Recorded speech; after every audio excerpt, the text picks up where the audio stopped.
Bonjour et bienvenue dans ce nouveau webinaire d'Afrenic présenté par le département Capacity Building. Aujourd'hui, le thème de notre webinaire sera mettre en place une infrastructure DNS en dual stack et sera présenté par Willy Manga.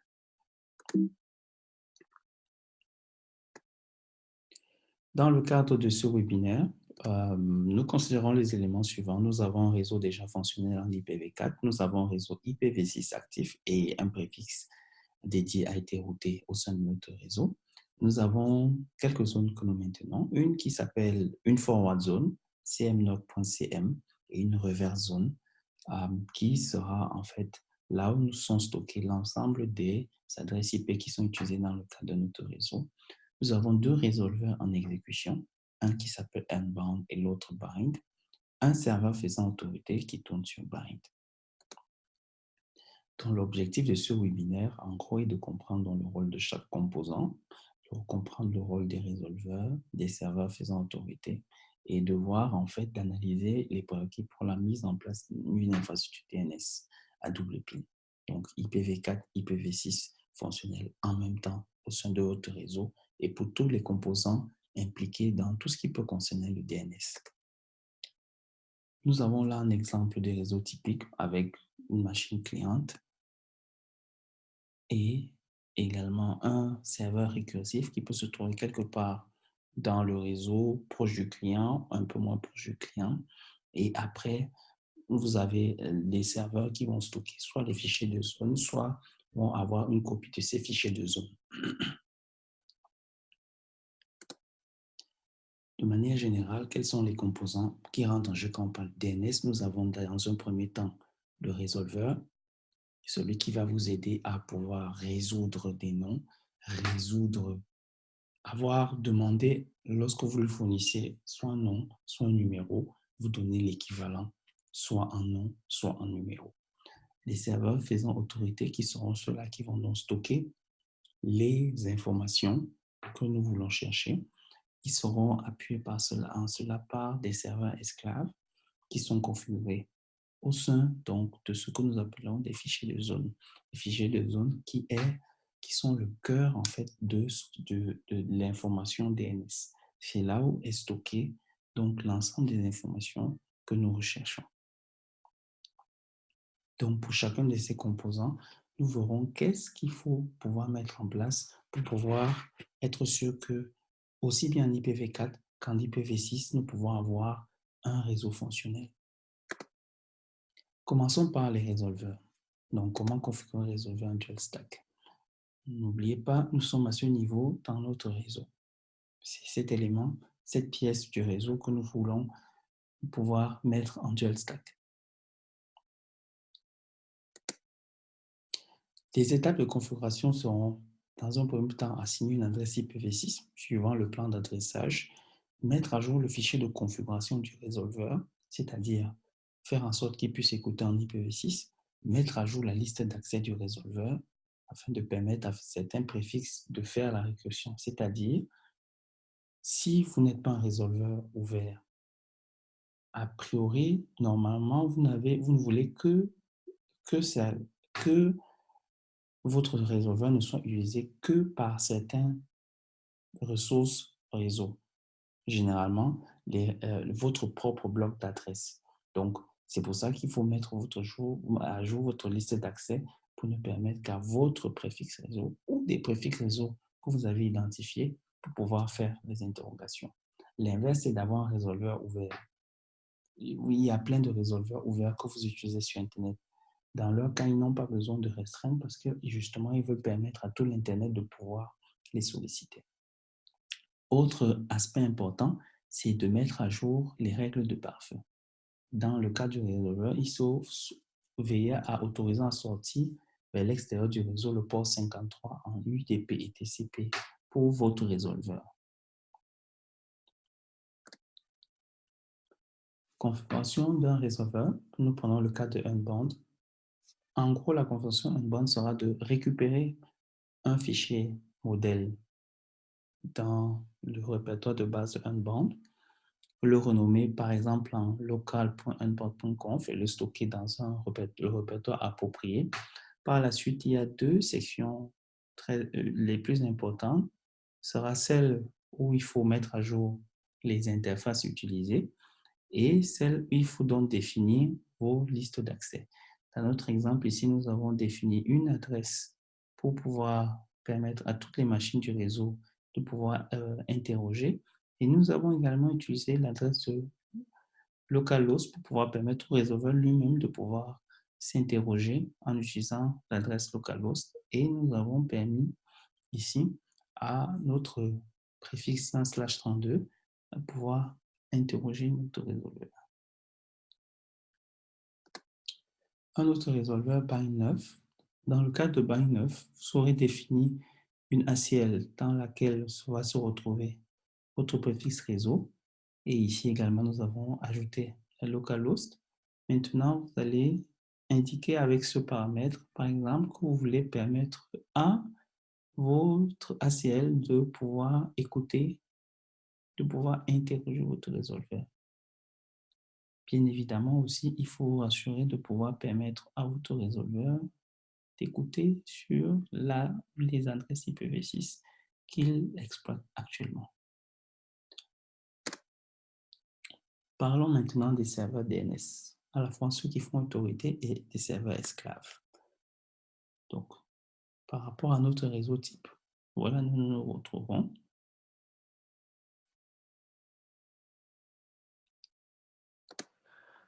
Donc, les étapes de configuration seront, dans un premier temps, assigner bien sûr une ou plusieurs adresses IPv6 à votre serveur faisant autorité, mettre à jour le fichier de configuration, toujours écouté en IPv6. Pour chaque fichier de zone maintenu par votre serveur faisant autorité, il faut autoriser le réseau adéquat, ça peut être l'Internet ou ça peut être un réseau spécifique à interroger le serveur, autoriser le transfert de zone en IPv6 vers vos esclaves, votre ou vos esclaves, et de mettre à jour les règles de firewall, autoriser en entrant en sortir le trafic en UDP et TCP, pas seulement UDP, mais également TCP sur le port 53, depuis et vers ce serveur. Car n'oubliez pas qu'il doit pouvoir être interrogé, et lui aussi doit pouvoir interroger l'Internet pour pouvoir retrouver un certain nombre d'informations.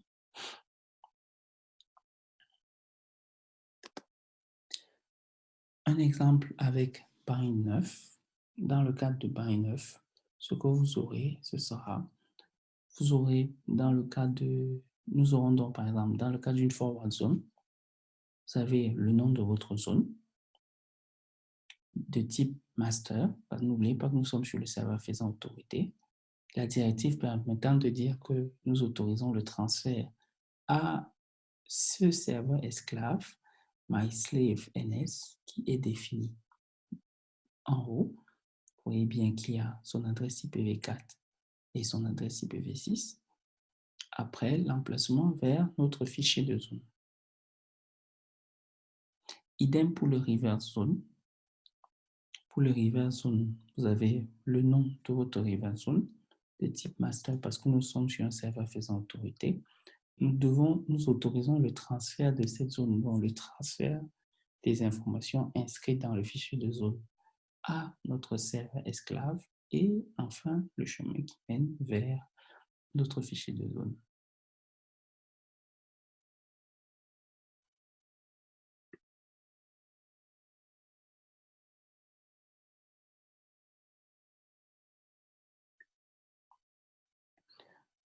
Également, il ne faut pas oublier qu'il faut, bien sûr, veiller à ce que votre serveur écoute sur les adresses IPv6 qui ont été configurées. Dans le cadre d'une configuration pour un serveur esclave, vous allez assigner une adresse IPv6. C'est presque similaire à ce serveur faisant autorité. Écoutez également en IPv6. Pour chaque fichier de zone, à nouveau, autorisez le réseau adéquat. Autorisez le transfert de zone depuis le serveur faisant autorité, c'est-à-dire que vous devez permettre à ce que, devez indiquer explicitement que ce serveur doit récupérer pour ce fichier de zone les informations venant de tel autre serveur. Évidemment aussi, vous devez mettre à jour vos règles de firewall. Au niveau de bind 9, la configuration est telle que présentée. En gros, qui est le nom de votre zone de type slave. Ensuite, la directive qui indique où se trouve votre serveur faisant autorité. Ici, nous avons mis l'adresse IPv6 directement du serveur qui fait autorité et le chemin vers notre fichier de zone. Encore que ici, dans le cas de bind, ce paramètre optionnel parce que la configuration, le fichier de zone sera créé automatiquement. Nous n'avons pas besoin d'en créer un. C'est d'ailleurs pour ça que c'est un serveur esclave parce qu'il s'occupe de faire la copie du serveur d'origine.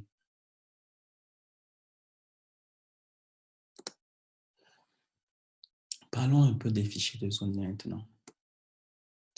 Donc, les fichiers de zone sont donc stockés dans des serveurs faisant autorité.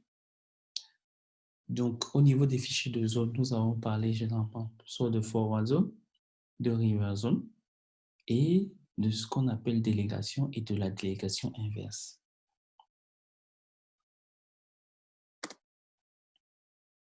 Donc, dans le cas d'une forward zone signifie que vous avez un nom de domaine totalement qualifié et vous voulez obtenir un nombre ou un numéro. C'est l'exemple que vous avez ici, qui est, nous avons www.cm9.cm et nous voulons obtenir son adresse IPv6.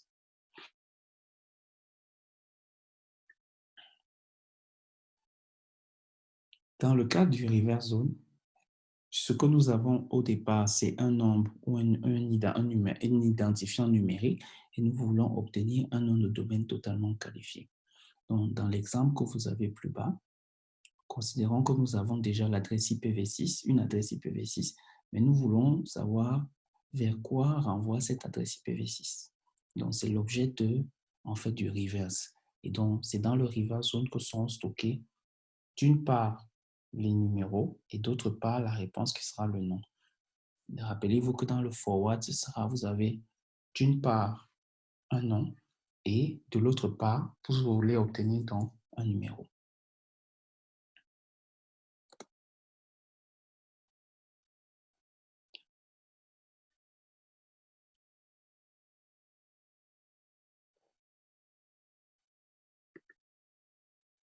Donc, dans notre présentation, nous étions en train de parler des fichiers de zone.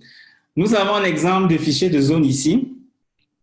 Donc, le fichier de zone que nous avons ici, rappelez-vous, il s'agit du forward zone, c'est-à-dire celui dans lequel nous avons un nom et nous obtenons généralement une réponse. Donc, le fichier de zone ici, il s'agit de cmnoc.cm, d'accord? Origine cmnoc.cm. Maintenant, ça, on va dire ici, nous considérons ça, c'est comme une en-tête. Vous avez les informations sur le serveur qui fait autorité. Le serveur qui fait autorité ici, c'est ns1, ns1.cmnoc.cm. Et après, vous avez des informations sur le cache, les temps de réponse ou à quel moment on doit pouvoir redemander une nouvelle information. Donc ça, c'est, on va dire, l'en-tête. Maintenant, nous avons donc les informations ici sur les serveurs DNS qui soit font autorité, soit sont esclaves. Du moins, les serveurs qui sont habilités à donner officiellement les réponses par rapport à ce fichier de zone. Dans ce cas, après, nous avons également le serveur de messagerie.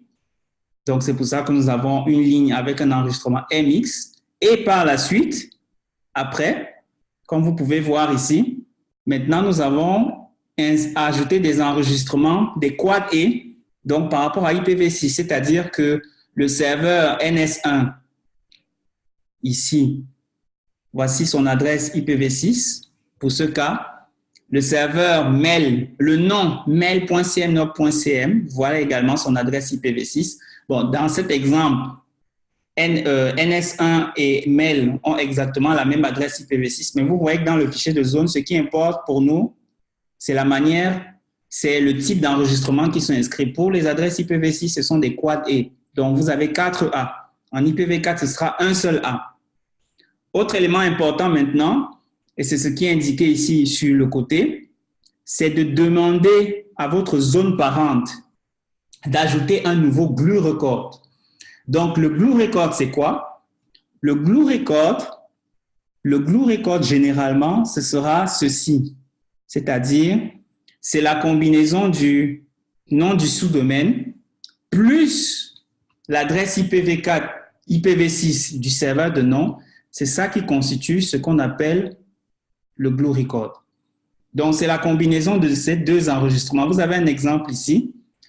Par exemple, dans ce cas, vous avez un exemple ici. Je vais vous donner rapidement juste par rapport à CMNOG. C'est-à-dire, n'oubliez pas que nous sommes dans la zone que nous gérons s'appelle CMNOG, d'accord, .cm. Or, le fichier que nous avons là, ça c'est le .cm. Donc, si nous voulons rajouter un glue record en IPv6, celui qui gère le fichier de zone du .cm viendra rajouter quelque part ici ces informations, c'est-à-dire l'adresse en IPv4 et après l'équivalent en IPv6. Donc, ce sont ces informations-là, ces trois lignes-là, d'accord, qui constituent le glue record. Et surtout par rapport à IPv6, la troisième ligne est importante si vous voulez que, par rapport à l'interrogation DNS, qu'on puisse également interroger votre serveur qui fait autorité via IPv6. Donc, c'est une étape importante dans la mise en place du dual stack au niveau du fichier de zone. Donc, pour le reverse zone, donc, j'aurais dit ici qu'on devait faire une petite pause avant d'attaquer cette partie. Comme on a déjà posé, on a répondu à un certain nombre de questions, je pense que nous pouvons continuer. Allez, on attaque cette partie. Donc, rappelez-vous, le reverse zone, qu'est-ce que c'est en gros? C'est, vous avez un numéro et vous voulez connaître le nom. Donc, vous avez une adresse IP, une adresse IPv6, et vous voulez savoir à quel nom ça correspond. Première chose, pour ce qui concerne le reverse, c'est le même principe en IPv4. Vous devez d'abord identifier, première étape, identifier le bloc IPv6 correspondant pour lequel vous voulez configurer le reverse zone. Qui le fait? C'est le gestionnaire DNS. Et ce que vous devez savoir, après avoir identifié, vous devez connaître exactement quel est le bloc IPv6 que vous voulez, pour lequel vous voulez effectuer ce reverse zone. Ça, c'est la première étape. Deuxième étape, vous devez donc enregistrer, en anglais on parle d'assignment, donc vous devez enregistrer quelque part le fait que ce bloc, il va être dédié à un rôle bien précis. Donc, qui le fait? Aussi très important, ça c'est le gestionnaire du bloc IP. C'est le gestionnaire du bloc. Ce gestionnaire du bloc ici peut être soit l'utilisateur final, soit le fournisseur d'accès ou l'opérateur de cloud. Parce que c'est la personne qui est en fait qui a la gestion de ce bloc d'adresse qui peut effectuer cet enregistrement. Pour le cas d'Afrenic, cela signifie que ce gestionnaire va se connecter à myafrenic.net et depuis l'interface de myafrenic.net, il va donc effectuer ce Insight Assignment. Donc, je précise bien que c'est le gestionnaire du bloc qui peut le faire. Donc, si vous n'êtes pas le gestionnaire du bloc qui vous a été, bloc IPv6 qui vous a été attribué par votre fournisseur, vous devez demander à votre fournisseur d'effectuer ce travail au sein de l'interface de myafrenic. Troisième étape, vous devez ajouter la délégation inverse. Maintenant, l'ajout de la délégation inverse, ça se fait en créant en fait un objet de type domaine dans la base WHOIS d'Afrenic. Donc, cela se fait en créant un objet de type domaine dans la base WHOIS d'Afrenic. Donc, voilà en gros les trois étapes qu'il faut faire avant de pouvoir configurer le fichier de zone pour cette partie.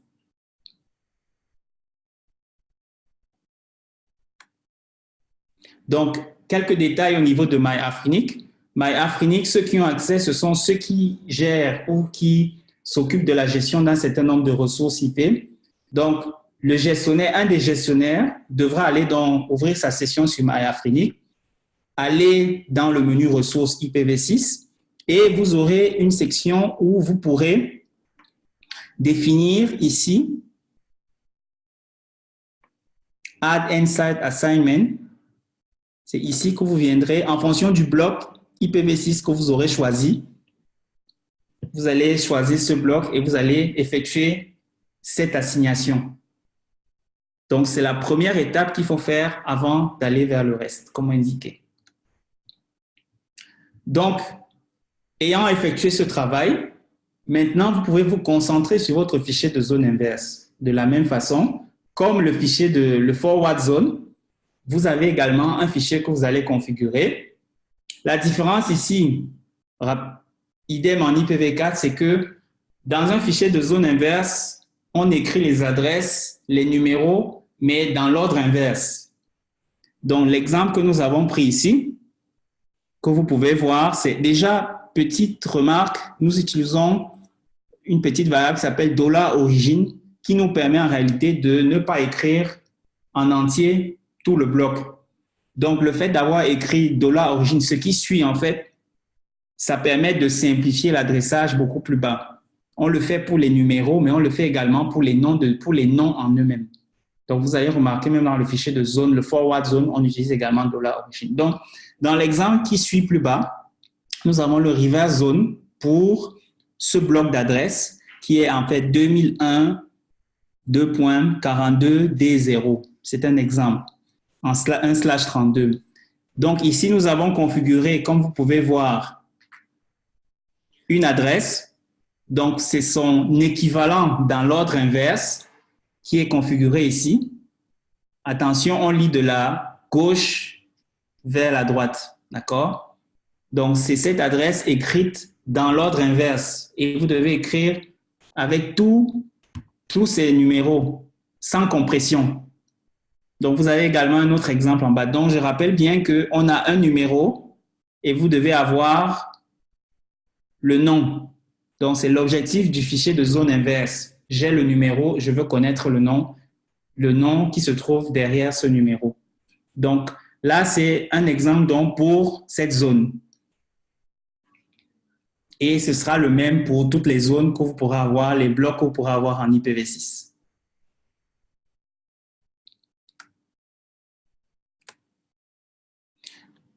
Certains vont peut-être me demander, bon, pourquoi est-ce qu'on doit gérer des zones inverses? C'est compliqué, non? Surtout en IPv6, vous voyez, avec tous ces numéros, pourquoi on doit se casser la tête à gérer les zones inverses? Les forward zones, c'est plus naturel pour les humains parce que vous avez un nom, et voilà, on veut trouver le numéro. Mais les zones inverses, pourquoi? Généralement, ce qu'il faut savoir, l'interrogation inverse, c'est important pour les serveurs de messagerie. On va dire, c'est plus qu'important, c'est critique.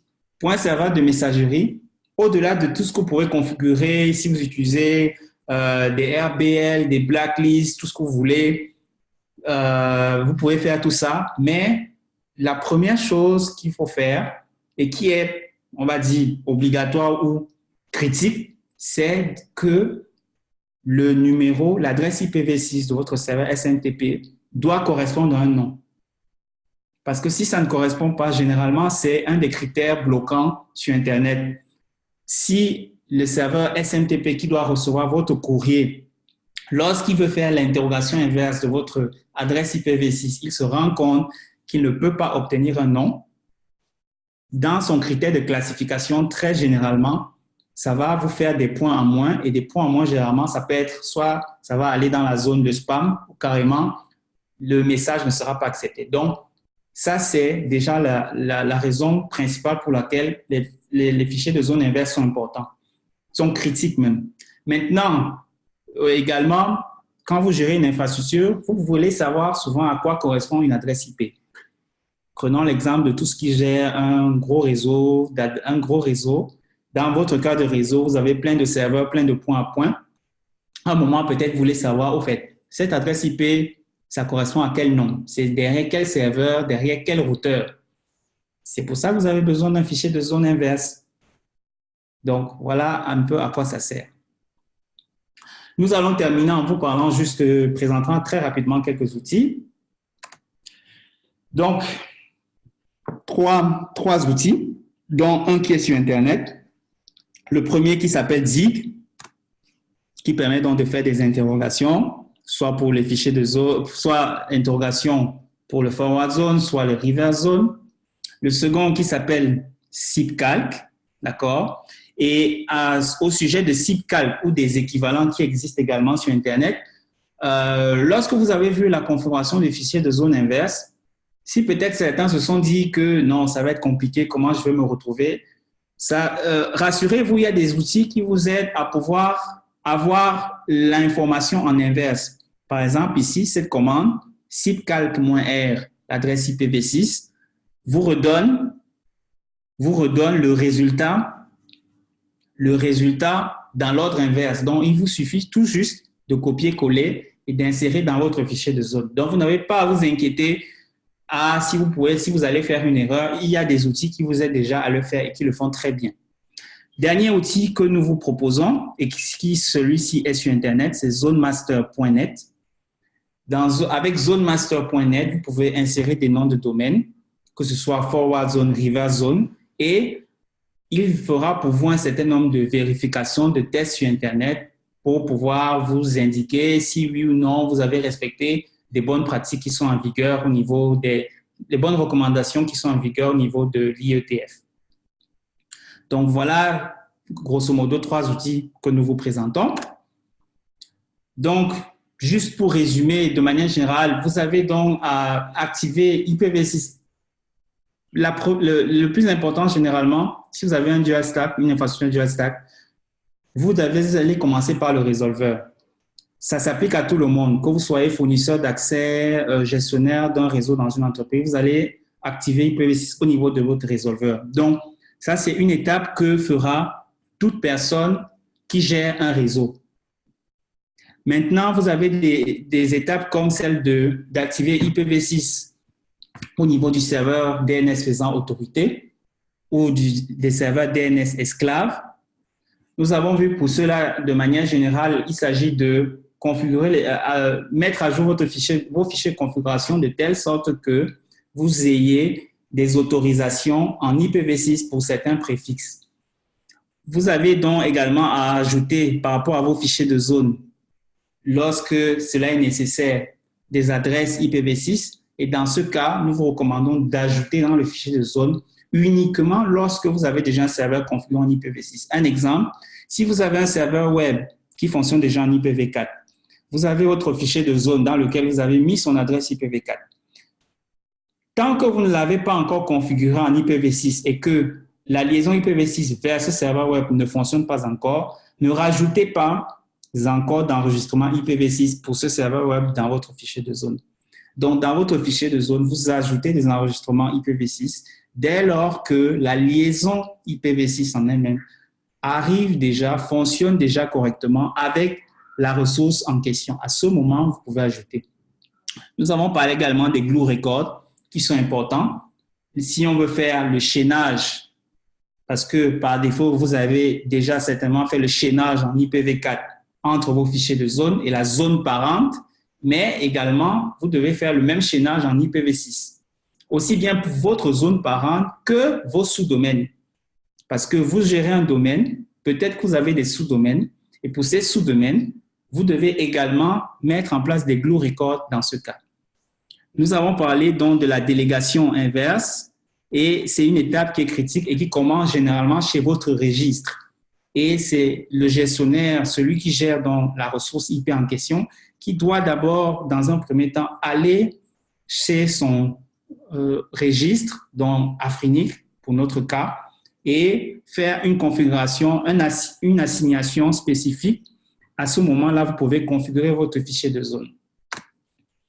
Donc, un dernier quiz pour terminer, histoire de se rassurer. Donc, jusqu'ici, ceux qui ont participé à Menti, alors, donc vous avez un petit tableau ici, ça c'est juste pour le fun. Oh, d'accord. Allez, allons-y. Première question. Donc, je répète, vous allez sur menti.com et vous avez la question. Question, vous voulez faire correspondre vos adresses IPv6 point à point à des noms. Quel fichier de zone devez-vous mettre à jour? Vous voulez faire correspondre vos adresses IPv6 point à point à des noms. Quel fichier de zone devez-vous mettre à jour? Reverse zone, forward zone, reverse zone. Lesquels?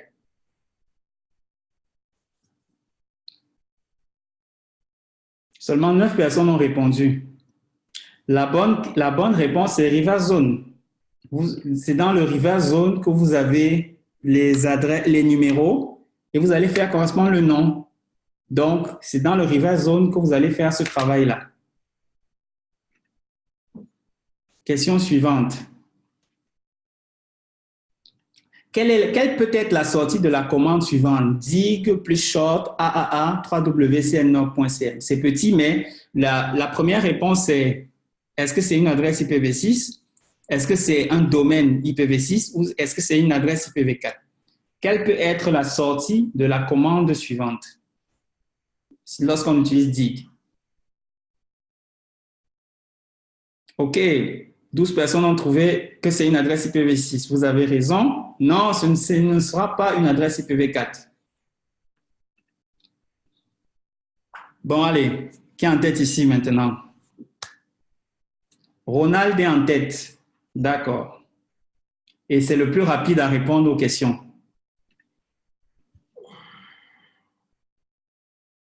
Question suivante. Mon LAN n'utilise qu'IPv4, mais le résolveur est déjà sur IPv6. Est-ce qu'on peut quand même pouvoir avoir des réponses, des enregistrements AAA de fichiers de zone sur Internet? Donc, dans votre LAN, vous n'utilisez qu'IPv4, mais votre résolveur est déjà en IPv6. Est-ce que vous pouvez avoir des enregistrements AAA? Oui, vous pouvez avoir. Parce qu'ici, n'oubliez pas que ce que vous interrogez, c'est le fichier de zone. Donc, si vous forcez la demande, c'est-à-dire que vous voulez explicitement savoir si une ressource a une adresse IPv6, même si votre réseau, vous-même, présentement, vous utilisez IPv4, vous pouvez obtenir une réponse. Parce que n'oubliez pas que ce n'est pas lié, votre fichier de zone n'est pas forcément lié à la manière dont est configuré le réseau local.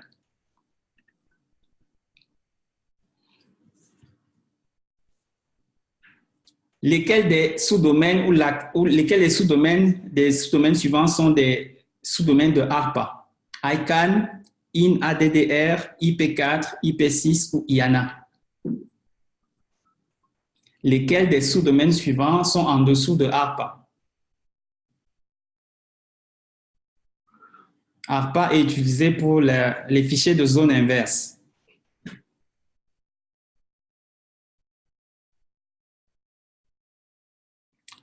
Oui, il s'agit de INADDR pour le cas d'IPv4.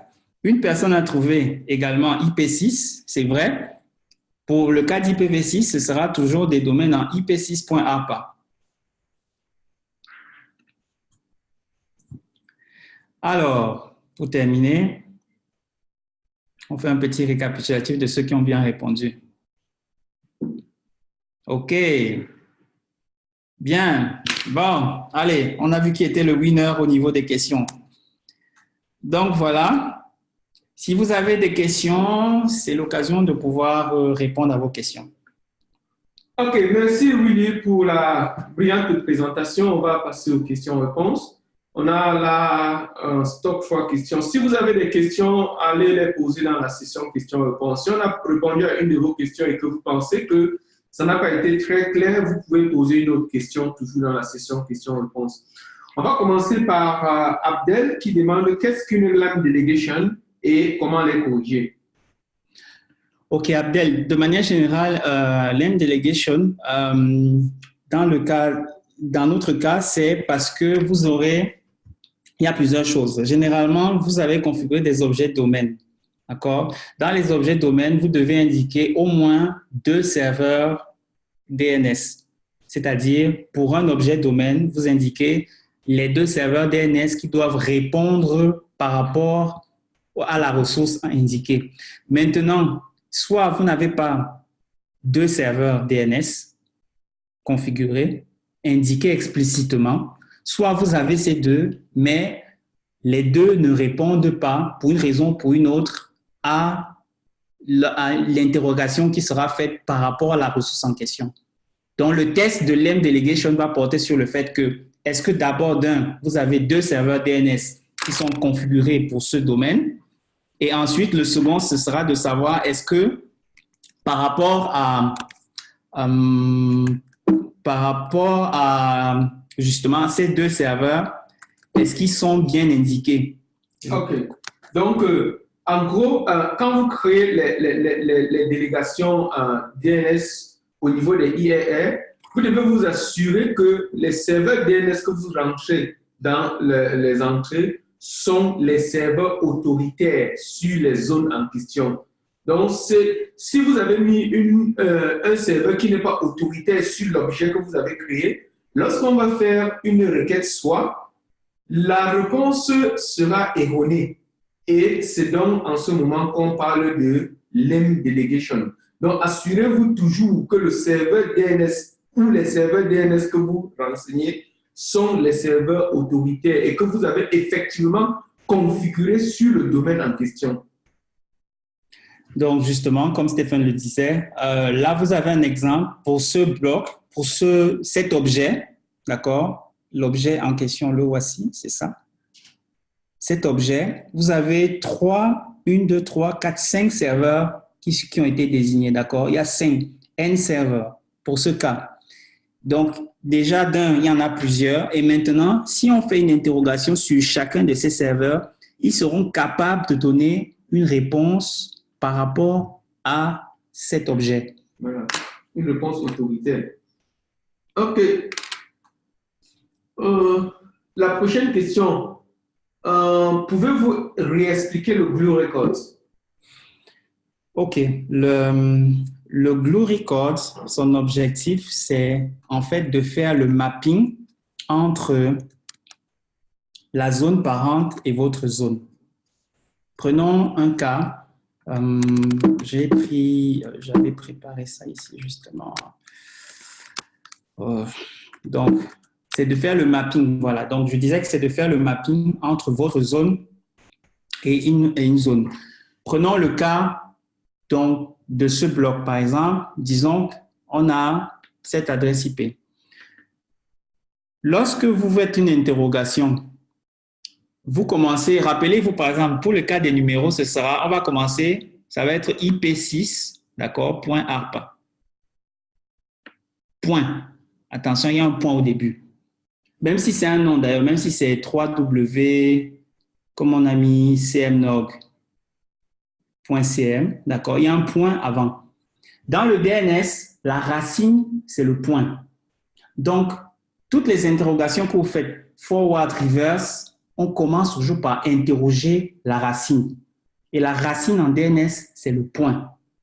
Donc, dans l'exemple que vous avez ici, d'accord, je vous montre ça. Faites très attention, regardez sur la gauche là. C'est-à-dire, le test qu'on fait ici, c'est qu'on veut pouvoir trouver cette réponse, mais on veut voir le chemin qui est suivi. Si vous voyez un peu comment on fait le trace route, par exemple, par défaut, pour voir les routeurs, au niveau du DNS, en utilisant DIG, vous pouvez voir le chemin qui est suivi quand vous faites une interrogation DNS. Donc, dans cet exemple, vous voyez qu'on commence par le point. Rappelez-vous, j'ai cette adresse, je veux avoir son nom. Donc, on commence par le point. Au niveau du point, on va interroger un de ces serveurs racines. D'accord? Donc, un de ces serveurs racines va être interrogé. Ensuite, un de ces serveurs racines va donner une réponse. Un instant. Il va indiquer maintenant du point quel est le IP6.arpa. C'est ce que vous avez là. Donc, il va, de son fichier de zone, il va regarder les glue records qui correspondent à IP6.arpa et il va maintenant passer la main, disons-le comme ça, il va passer la main maintenant à un des serveurs qui se trouve dans le fichier de zone IP6.arpa. Donc, l'objectif du Glue Record, que vous comprenez bien, l'objectif du Glue Record, justement, c'est de faire cette liaison entre ce que vous avez ici et là. Donc, c'est de partir d'une zone vers une autre. Donc, dans ce cas, on part du point vers IP6.APA. Et pour pouvoir partir de là, en fait, c'est le Glue Record qui permet de faire ça. OK. Pour expliquer en termes en français basique, l'arborescence du DNS, comme Willy l'a expliqué, on a le point. Après le point, on a les divers serveurs racines, comme par exemple, on dit le point .com, le point .net, et ainsi de suite. Au niveau du point .com, on aura un serveur comme par exemple Willy.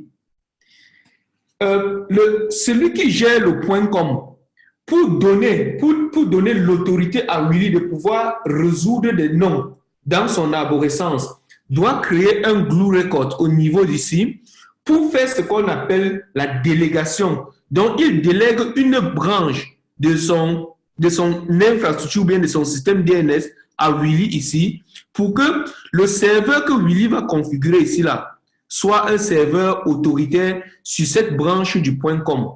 C'est à ça que c'est le glue record, pour donner l'autorité à une branche dans une arborescence DNS à une autorité quelconque. Donc, si vous allez au niveau du point .com et que vous achetez un nom de domaine, quand vous achetez un nom de domaine, willy.com par exemple, et que vous dites au registrar que vous allez configurer à votre niveau un serveur autoritaire sur ce nom de domaine-là, il doit créer un glue record pour vous permettre de pouvoir résoudre de façon autoritaire ce domaine-là et tous les sous-domaines que vous allez créer sur willy.com. Donc, juste rapidement, un exemple sur, par exemple, 3W, comme Stéphane a fait tout à l'heure. On part du point, on part sur le net, et après on part sur Afrinic. Et dans le fichier de zone Afrinic, on aura une information par rapport à 3W. Donc, dans cet exemple, vous avez, donc je cherche pour 3wafrinic.net, on commence par le point, c'est ce qui est là. Après, on descend sur le net. Vous voyez qu'il interroge ensuite les serveurs qui font autorité sur le net. Et après, il va maintenant, un des serveurs qui fait autorité sur le net va pointer sur le serveur qui gère ou les serveurs qui gèrent afrinic.net. Et maintenant, à la fin, vous avez la réponse ici pour www.afrinic.net à la fin. Donc, voilà la liaison et voilà un peu à quoi sert le glue record. Et comme vous voulez avoir la même chose, aussi bien en IPv4 et en IPv6, c'est pour ça que nous vous disons que dans votre fichier, vous devez vous assurer, dans vos fichiers de configuration, vous devez vous assurer d'avoir également l'enregistrement IPv6 configuré dans la zone parente. OK, merci. Pourrait-on avoir un bref aperçu de la configuration NAT64? On pourra faire, ça c'est tout un topic. Ça pourra faire l'objet d'un autre webinaire. Donc, on ne pourra pas expliquer cela ce soir, une autre fois. Bonjour, le rôle du serveur reverse. Le rôle du serveur reverse. Alors, par rôle du serveur reverse, est-ce qu'on parle de la zone? Parce que soit c'est la zone, le rôle de la zone inverse, en fait, son rôle, c'est, donc, comme on expliquait, c'est que vous avez une adresse, d'accord, comme celle-ci, et vous voulez connaître quel est le nom, quel nom peut se trouver derrière cette adresse. Donc, dans le reverse zone, à gauche, vous aurez les numéros et à droite, vous aurez donc le nom ou les noms équivalents. Donc, le but du reverse, c'est ça, c'est vous avez le numéro, le nombre et vous voulez connaître à quoi ça renvoie. OK. Quel est le chemin des forwarding zones? Le chemin des forwarding zones, si on reprend ce que nous avons fait tout à l'heure, ce sera le même. Ce sera le même, c'est-à-dire que c'est exactement, j'ai pris l'exemple que nous avons pris, c'était celui-là, c'est-à-dire avec afrinic.net, vous avez vu que nous sommes partis du point et ensuite nous sommes allés sur net et après, nous sommes allés sur Afrinic. Et dans le fichier de zone Afrinic maintenant, c'est là où il y a quelque part, il y a une information sur 3W qui renvoyait sur l'adresse IP en question. Y a-t-il un lab pour nous permettre de faire l'exercice dans un environnement virtuel? Alors, c'est quelque chose que nous allons prévoir. OK. OK. Au niveau d'Afrinic, nous avons des labs. Vous pouvez aller sur booking.afrinic.net et puis vous faites un booking. Nous allons vous accorder un slot où vous pourrez vous amuser à faire ces configurations-là dans des environnements. Aussi, nous pourrons vous assister à l'utilisation. La sécurité au niveau du dual stack. Bon, on ne pourra pas parler de sécurité. L'objet de ce topic, c'était plus le DNS. Donc, la sécurité d'IPv6 en général, on pourra parler dans un autre webinaire. Comment un upstream provider arrive-t-il à délimiter les préfixes des blocs assignés à ses clients dans sa zone inverse? Et pourquoi certains upstreams préfèrent-ils gérer les reverses de leurs clients? Déjà, comment il arrive à délimiter? Là, je dirais que ça dépend de votre plan d'adressage, de la manière dont vous dressez votre plan d'adressage. Bien sûr, en IPv6, nous faisons plus que vous recommander d'utiliser un vrai système de gestion d'adresse. En l'occurrence, par exemple, PHP IPAM ou d'autres, mais surtout pas n'utilisez surtout pas de tableur, pas de fichier Excel, s'il vous plaît. En IPv6, ne pensez même pas à gérer comme ça. Donc, c'est en fait en fonction c'est à l'aide de votre outil de gestion d'adresse que vous allez définir une portion. Et c'est ça qui est encore plus intéressant en IPv6 parce que justement, vous pouvez bien délimiter la portion qui sera dédiée pour vos clients ou pour vos réseaux terminaux.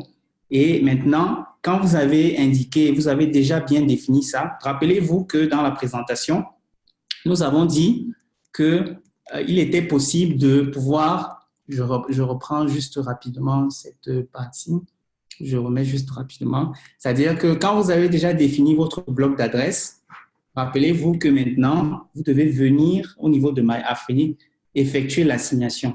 Donc, c'est le fournisseur d'accès en fonction de son plan d'adressage qui va donc, dès qu'il a bien déterminé le bloc en question, il va au niveau de MyAfrinic, fait l'assignation, et après, on fait la délégation.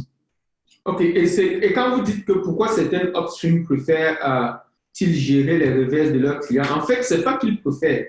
Si le bloc leur appartient, c'est eux qui ont les accès à MyAfrinic pour pouvoir créer les objets de domaine.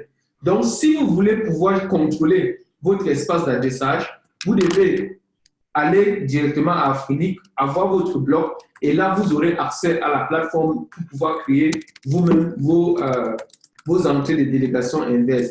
Donc, ce n'est pas comme s'ils préfèrent, c'est qu'ils n'ont pas le choix, en fait. Oui, donc, voilà. Mais ce qui peut être bien en IPv6, et là, c'est juste pour vous indiquer, pour les clients, pour les réseaux qui gèrent déjà eux-mêmes ou qui ont déjà la compétence pour pouvoir gérer leur propre bloc, le fournisseur d'accès peut à son niveau, depuis MyAfrinic, effectuer la délégation et laisser l'entreprise ou le client pouvoir gérer son bloc d'adresse. Ça, c'est un exemple, par exemple, que vous avez. C'est une délégation sur un /48, d'accord? Donc, le fournisseur a ici, à ce niveau, a donc effectué la délégation. Le réseau, en fait, c'est Camtel. C'est un bloc qui est chez Camtel, mais maintenant, il a dédié à une organisation et l'organisation a indiqué, vous voyez ici son serveur, et c'est l'organisation maintenant qui gère le fichier de zone, ce fichier de zone-ci. Voilà. Donc, en IPv6, c'est encore plus souple parce que voilà, maintenant, le fournisseur d'accès, si le réseau terminal est suffisamment compétent, il peut déléguer entièrement la gestion au niveau du réseau de l'entreprise. OK. Peut-on dire qu'à chaque étape, .NET, Afrinic sont des serveurs, c'est-à-dire que chaque étape, il interroge des serveurs? Pas toujours, pas toujours. Si au niveau de la zone supérieure, de la zone parent, un glue record n'a pas été créé, alors la zone suivante peut être tout simplement enregistrée dans le fichier de zone du parent. Ça veut dire qu'au niveau du net, le registre qui gère le net aurait pu tout simplement entrer une zone là-bas, affinic.net.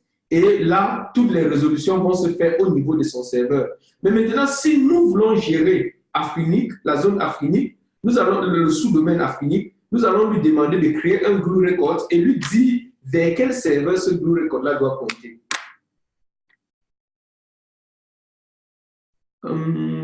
Quelqu'un qui demande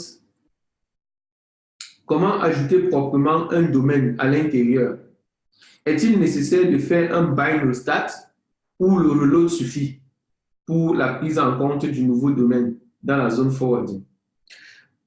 Les fichiers de configuration, pour le cas de bind, vous n'avez pas besoin de recharger le serveur. Vous devez juste recharger la mémoire. Recharger la mémoire, ça correspond à un reload. Donc, vous faites un reload. Ce qui nécessite généralement de faire un restart, c'est même pas propre au serveur DNS, c'est propre à beaucoup de systèmes. C'est souvent, par exemple, si vous devez ajouter des interfaces, parce que vous avez une nouvelle interface vous devez écouter sur une nouvelle interface, à ce moment, oui, vous devez faire un restart. Parce que ce n'est pas en mémoire dont le système doit faire une nouvelle allocation de ressources. Voilà, c'est pour ça qu'il faut faire un restart. Mais les modifications dans les fichiers de zone ne demandent pas de restart. Et pour le cas de bind, généralement, même vous faites un RNDC reload, tout simplement. OK. Quelles sont les grandes lignes pour mettre en place une infrastructure DNS en dual stack? En fait, il s'agit de résumer ce que nous avons, les éléments que nous avons indiqués à la fin, que je vais juste vous afficher pour que ce soit bien vu par tout le monde. Là.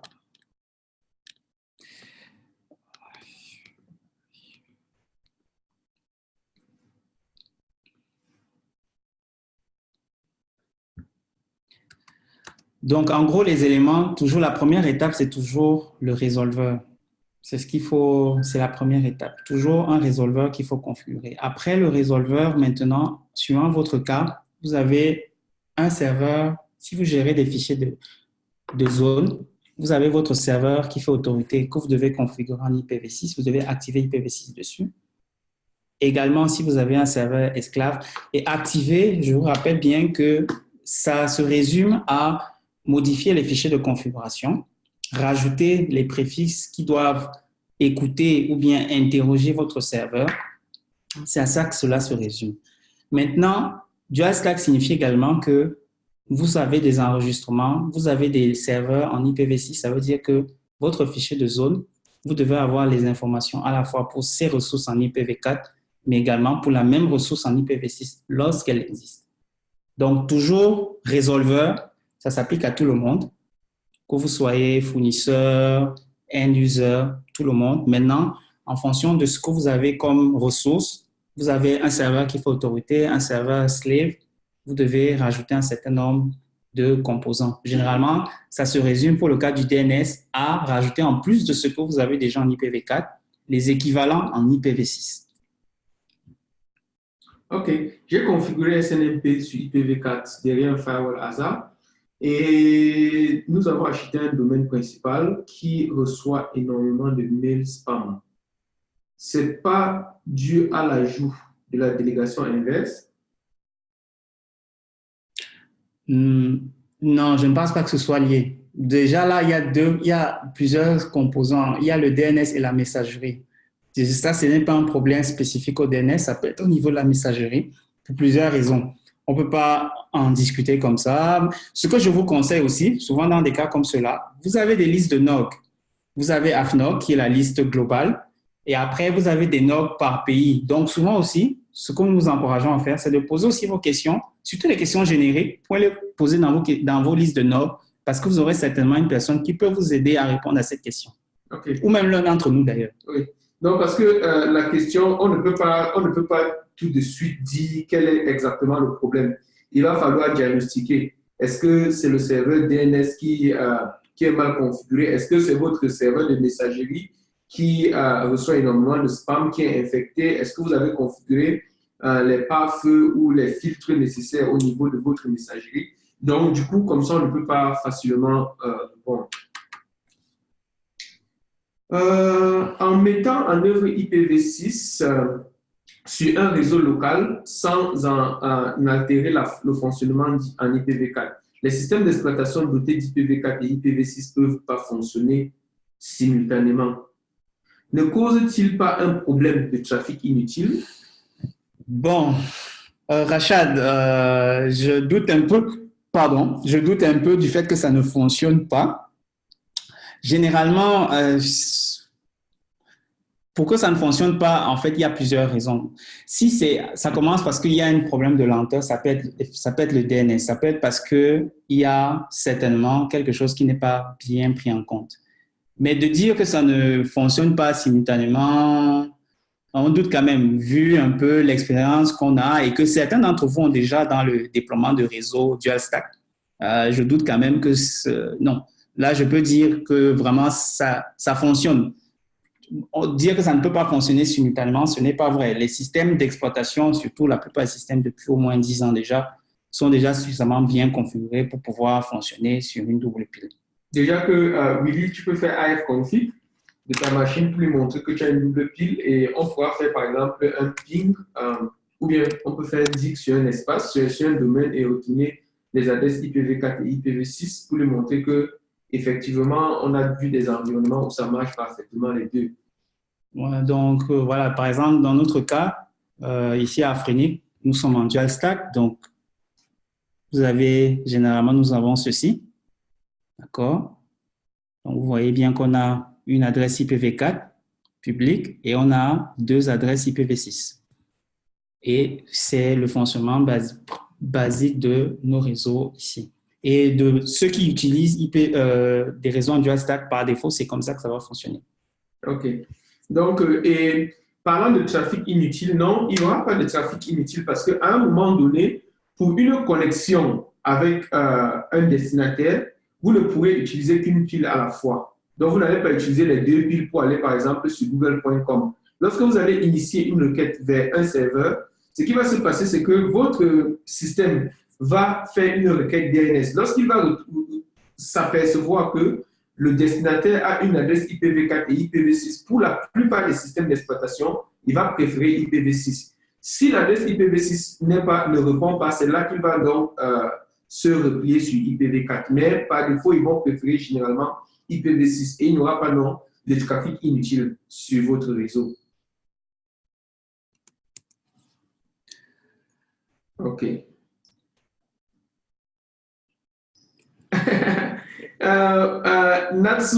Natus demande, montrer vos adresses comme ça ne pose pas problème de sécurité. Pas vraiment, pas vraiment. Ces adresses sont des adresses publiques, elles peuvent être connues de tout le monde. Déjà, je vais vous poser la question, combien d'adresses vous connaissez sur Internet? Vous connaissez les adresses de Google, de Yahoo, de Twitter, tout ça. Ils en ont une pile, vous connaissez exactement ces adresses-là. Est-ce que ça pose de problème? Essayez de les attaquer. Généralement, il ne faut pas encourager la sécurité dans le noir, c'est-à-dire se cacher. Il faut mettre en place des systèmes qui vont autoriser et refuser les choses qui rentrent et sortent de votre réseau. N'allez pas dans la logique de NAT où les gens se cachent derrière une certaine boîte noire qu'eux-mêmes ils ne maîtrisent pas. Donc là, on peut vous exposer toutes ces adresses, il n'y a pas de souci. Surtout que si vous voulez les connaître, vous allez connaître. On va prendre encore.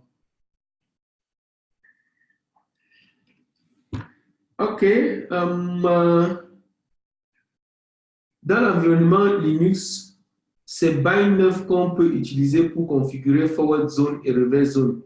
Je voudrais savoir l'outil utilisé pour faire les mêmes opérations dans l'environnement Windows.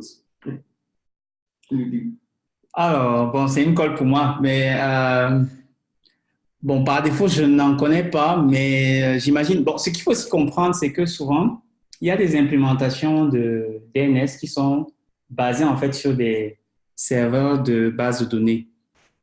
C'est-à-dire que parfois, certains, vous allez voir qu'en fait, ils ont fait from scratch, ils ont constitué, parce que dites-vous bien aussi qu'en fait, un fichier de zone, c'est quoi? c'est que vous faites une interrogation et on vous renvoie une réponse. Donc, il y a des implémentations qui sont faites de telle sorte que, en fait, on construit une interface qui permet de récupérer le besoin et qui va puiser dans une base de données SQL et qui va redonner la réponse. Donc, il faut vous dire que, en fait, c'est pour ça aussi que Stéphane et moi, vous avons aussi dit, ne vous focalisez pas juste sur un produit. Nous vous avons expliqué un peu jusqu'ici par rapport au DNS, le principe et comment ça marche. C'est ça qui est le plus important. Parce qu'après, en fonction de votre contexte, de vos compétences ou vos ressources, vous allez mettre en place un certain nombre de mécanismes. Mais dès lors que vous comprenez comment ça marche après, vous avez plusieurs outils que vous pouvez utiliser. Donc, si vous faites rapidement sur Google création d'une zone inverse sur Windows, vous allez voir que ça se passe de la même façon que vous le faites pour la zone directe.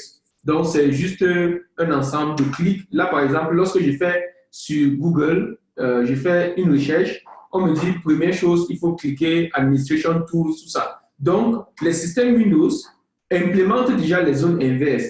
Ce n'est pas, donc vous n'allez pas, c'est pas comme si vous allez créer un fichier comme on le fait sur Linux. Vous allez juste aller dans l'interface de configuration et puis lorsque vous êtes en train de créer la zone, vous allez sélectionner plutôt zone inverse. Donc, c'est pas, ça pose pas de problème. OK. Je crois qu'on a épuisé largement notre temps. Ouais. On va pouvoir s'arrêter là. On est très content qu'il y ait eu beaucoup de questions et que les échanges ont été houleux. Ce que nous allons faire là tout de suite, c'est que dans la zone chat, nous allons vous inviter à nous soumettre un thème, un topic que vous voudriez qu'on aborde sur les DNS prochainement. Donc, si vous avez une préoccupation dans les DNS, allez-y, saisissez dans la zone de chat et on va voir comment est-ce qu'on pourra revenir vers vous avec un webinaire. Donc, on vous laisse une minute pour ça et en vous indiquant que, bien sûr, nous aurons d'autres webinaires prévus. Donc, en fonction du canal de communication qui vous a permis de pouvoir participer, nous allons toujours vous informer des autres webinaires. Mais vous avez également l'adresse de notre principale plateforme learn.afrique.net dans laquelle vous allez retrouver à la fois des ressources et l'agenda sur les événements qui sont prévus. OK. Donc, sur ce, nous allons vous dire merci et au prochain rendez-vous. Bye. Ciao.